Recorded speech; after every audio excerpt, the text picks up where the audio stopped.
My name's Faye Laughlin. I'm a volunteer interviewer for the Sails in the Wind Oral History Project. It's the afternoon of Saturday the 9th of May 2009 and I have a gentleman with me. Could you tell us your name and how long you've lived in Rayleigh? My name is Gordon Burnham-Baraford. I was born in Rayleigh in Castle Road, and I lived in Rayleigh apart from being 5 years in Bomber Command in the RAF. I lived in Rayleigh till I was about 50, and then I moved to Ashington because I had some very bad neighbours. All right. And did you meet your wife locally? Yes, I met her one Sunday evening in Rayleigh High Street outside Palmer's the chemist, which was then, and I was introduced by an old friend of mine who was very severely disabled. He had his feet were bent over, and we called him Squashy Gale. But his real name was Peter Gale. And he said to me, when Christine came along, he said, "This is Christine." And I said, "Yes, I know her. I've seen her at the co-op dances." Oh, lovely. I never had the pluck enough to ask her out. So we took her home, both of us, and poor Squashy, as we call him, he walked all the way down Crown Hill along the London Road to Wickford, to where she lived. And I said, "Well, can I see you another time?" She said, "Yes." So I arranged to see her on the Tuesday. And then we walked all that way back home. Oh, lovely. Right. Now, could you tell us your recollections of the windmill?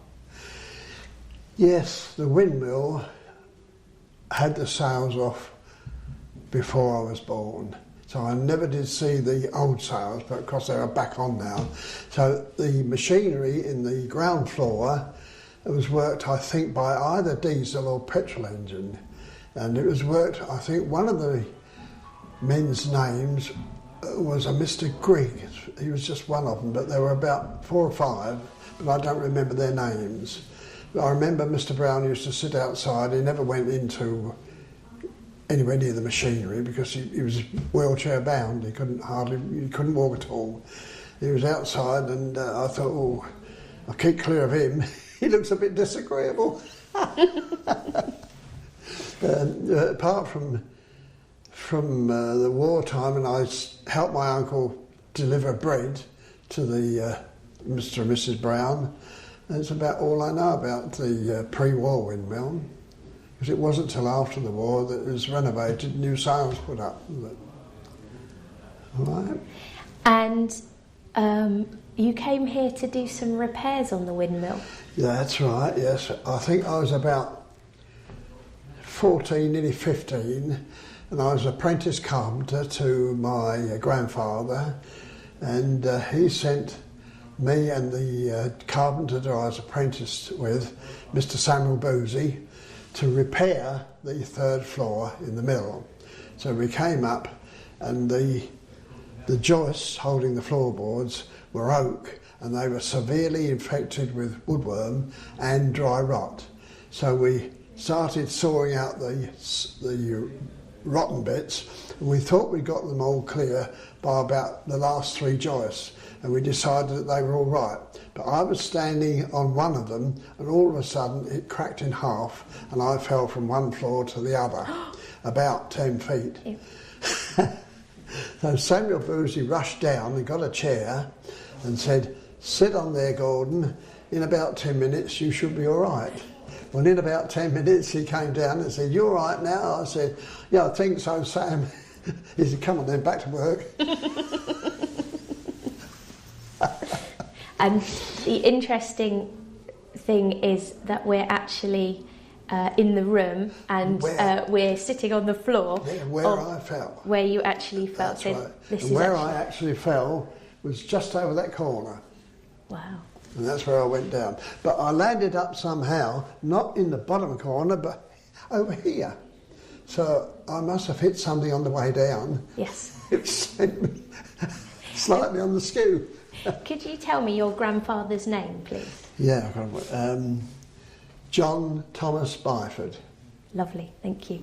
And you have a story about Mr. Brown. You used to work for him. Well, when he was injured, or when he was killed, yes, I was serving in the RAF and came home on leave, and as usual I used to go and see my uncle who lived in Thundersley, and he knew Mr Brown very well.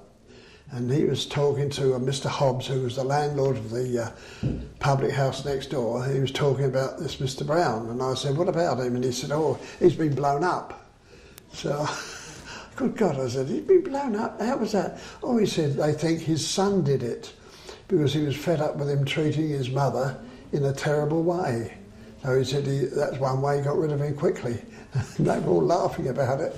And I said, well, whoever blew him up ought to have the George Medal in. And how did he blow him up? He must have stolen a hand grenade from out of the armoury where he was stationed in the army. I don't know quite how he fixed it, but he fixed it underneath the seat of the chair. Now, a hand grenade has got a lever on, and that's pinned back with a pin.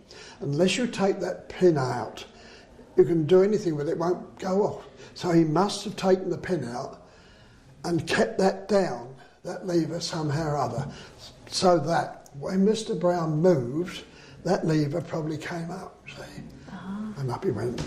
Wow. Otherwise, he couldn't have done it any other way, because once the pin's out, the hand grenade goes off. I think you get 7 seconds to throw it. And that's how he got it.